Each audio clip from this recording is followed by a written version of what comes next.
What you are about to hear is not a story about pest control. It is a set of methods that kept English farmhouses free of roaches, ants, bedbugs, fleas, and mice for over 200 years, using nothing more than a brown bottle you can buy in any chemist for less than £2.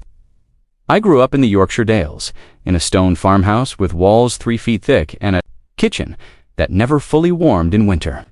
My grandfather kept that house, and the barns beside it, free of vermin his entire life. Without ever once calling a man in a van with a spray tank, he used hydrogen peroxide the way most people today use bleach, except he understood it properly, and he understood the other old remedies that worked alongside it.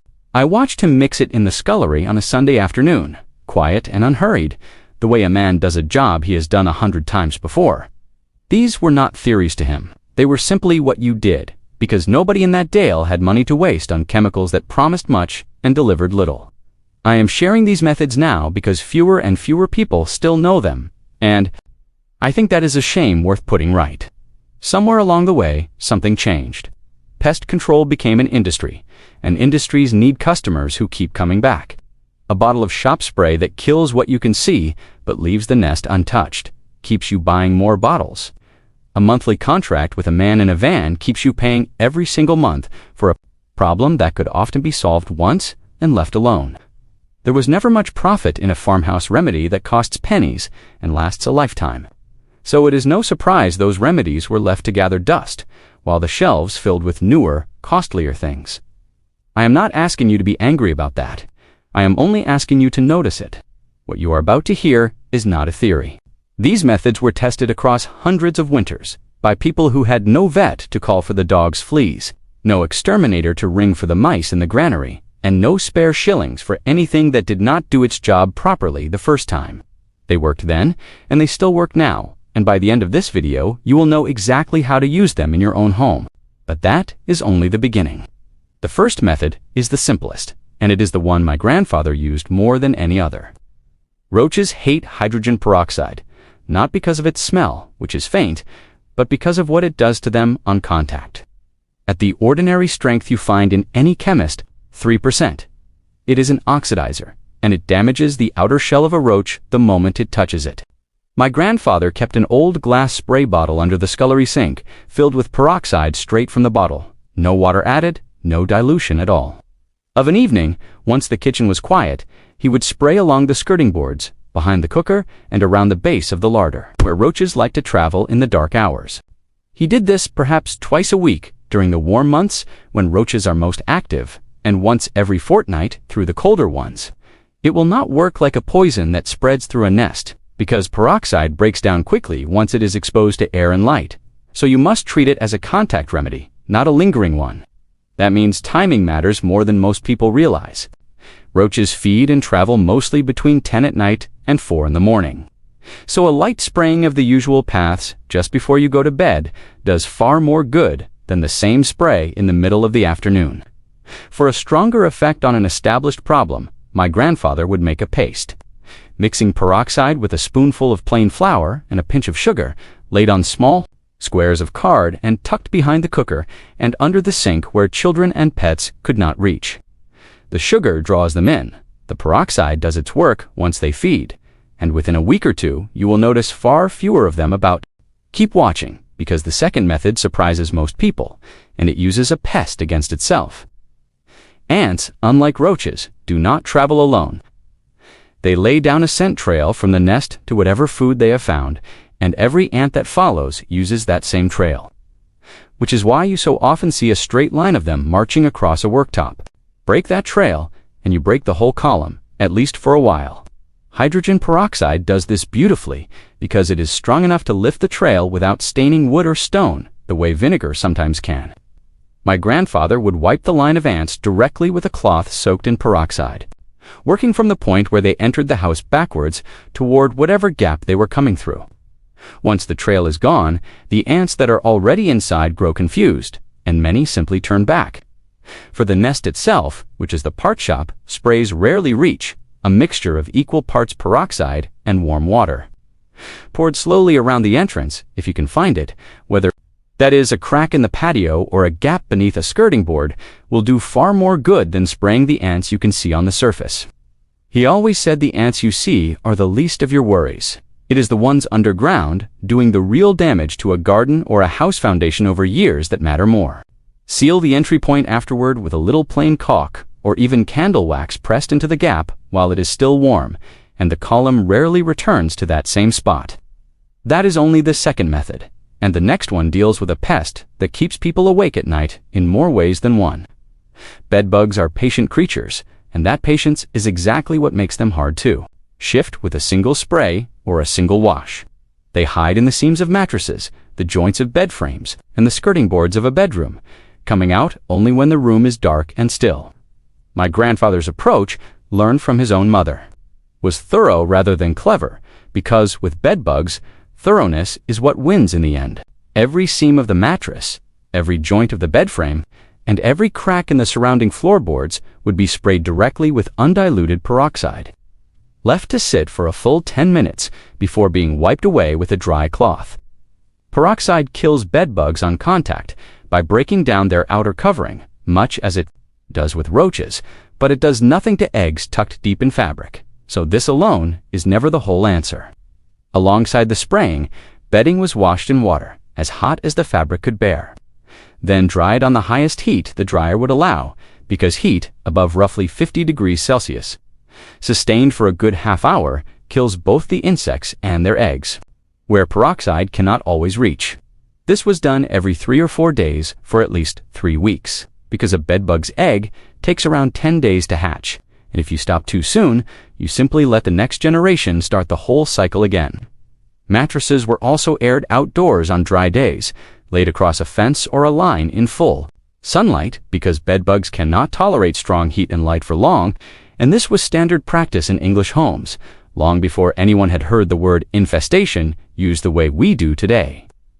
The second part of this method is where most people are surprised, because it is not about the spray at all, it is about patience over weeks, rather than expecting a single treatment to finish the job.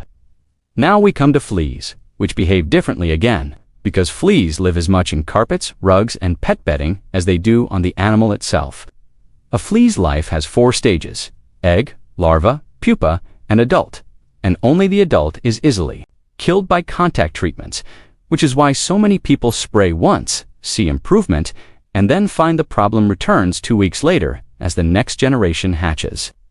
My grandfather's routine began with a peroxide and water solution, mixed at roughly 1 part peroxide to 3 parts water, sprayed lightly across carpets, rugs, and any wooden flooring where a dog or cat regularly lay. He would leave it to dry naturally rather than rinsing it away, because it is the drying process, along with regular vacuuming, that disturbs the flea life cycle at every stage.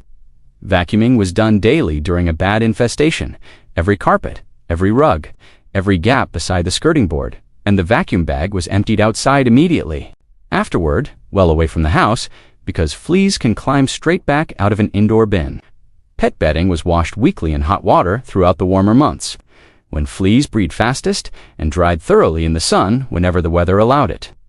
He also kept dried lavender and cedar shavings tucked into the corners of the dog's basket, not because they killed fleas outright, but because fleas actively avoid the scent, which meant fewer of them settling in the bedding in the first place. This combination, peroxide on the hard surfaces, thorough vacuuming, hot washing, and natural deterrence in the bedding, dealt with fleas far more completely than any single spray ever could. Keep this next part in mind, because mice require an entirely different approach, and getting this one wrong is the most common mistake people make. Mice are not insects, and hydrogen peroxide plays only a supporting role here, mainly as a cleaning agent rather than a repellent. The real work with mice is about entry points, because a mouse can squeeze through a gap no wider than a pencil, and no amount of spray will matter if that gap is still open. My grandfather walked the outside of the house twice a year, once in early autumn before the cold drove mice indoors, and once in spring, checking every pipe entry, every gap around a window frame, and every place where the stonework had settled and cracked with age. Any gap he found was packed tightly with fine steel wool before being sealed over with mortars or filler, because mice can gnaw through wood, plastic, and even soft metal, but they will not chew through steel wool, and it holds the seal in place until the mortar sets. Inside the house, Any area where mice had been active, droppings along a skirting, board or gnaw marks on a cupboard edge, was cleaned thoroughly with a peroxide and water solution, which disinfects the area and removes the scent trail mice leave behind for others to follow. Food storage was the other pillar of this method, and it was taken seriously in a way that modern kitchens often are not.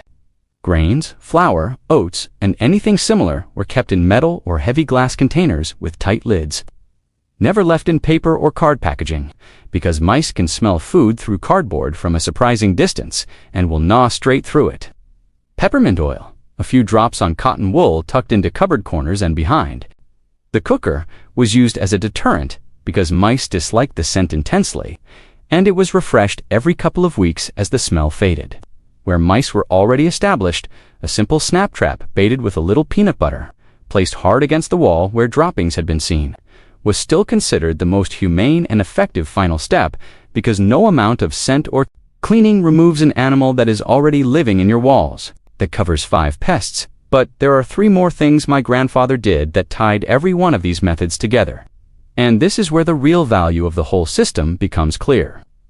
The 6th part of his method was seasonal timing, because he never waited for a problem to appear before acting. Every year, in the last week of September, before the first proper frost, he went through the entire house, spraying skirting boards, checking for gaps, and treating the areas where pests had been a problem the year before.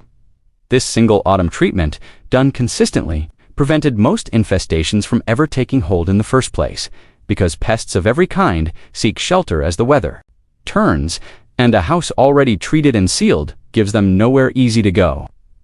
A second lighter pass was done in early spring, mainly checking the seals made in autumn and refreshing the peroxide treatment along entry points because spring is when eggs laid over winter begin to hatch. The 7th part of the method was general household cleaning, because peroxide was not only a pest treatment in that house, it was the everyday disinfectant for worktops, chopping boards, and the kitchen floor. A weak solution, diluted with water, was wiped across surfaces daily. And this mattered more than people realize, because a kitchen with no lingering food residue and no crumbs in the corners gives roaches and ants far less reason to come inside at all. The 8th part of the method was the garden itself, because pest control in that house never stopped at the back door. Mint, lavender, and rue were planted along the base of the outer walls, not for decoration, but because these plants naturally discourage ants and other insects from approaching the foundations in the first place. Woodpiles and compost heaps were kept a good distance from the house, because these are the places mice and insects gather before ever making their way indoors, and keeping that distance meant fewer pests ever reached the walls to begin with. The 9th and final part of the method, and perhaps the one that mattered most, was consistency. None of these remedies were used once and forgotten. They were part of the rhythm of the house, done on the same days, in the same seasons, year after year. And it was that rhythm, more than any single spray or trap, that kept the house clear for decades on end. I think about that a great deal these days, because we have grown used to expecting a single product to solve a problem completely, in one go, with no further effort required. My grandfather never expected that, and I think he understood something the rest of us have slowly forgotten, that a house kept well, season after season, rarely needs rescuing at all. There is a quiet satisfaction in dealing with your own home this way, without waiting on a van to arrive or a bill to land on the mat. It costs very little, it asks only a bit of your time, and it puts the knowledge back in your own hands, where I believe it always belonged. If this has been useful to you, there are more methods where this one came from. I share a new one every day, drawn from the same dales and the same kitchen table where I learned all of this as a boy.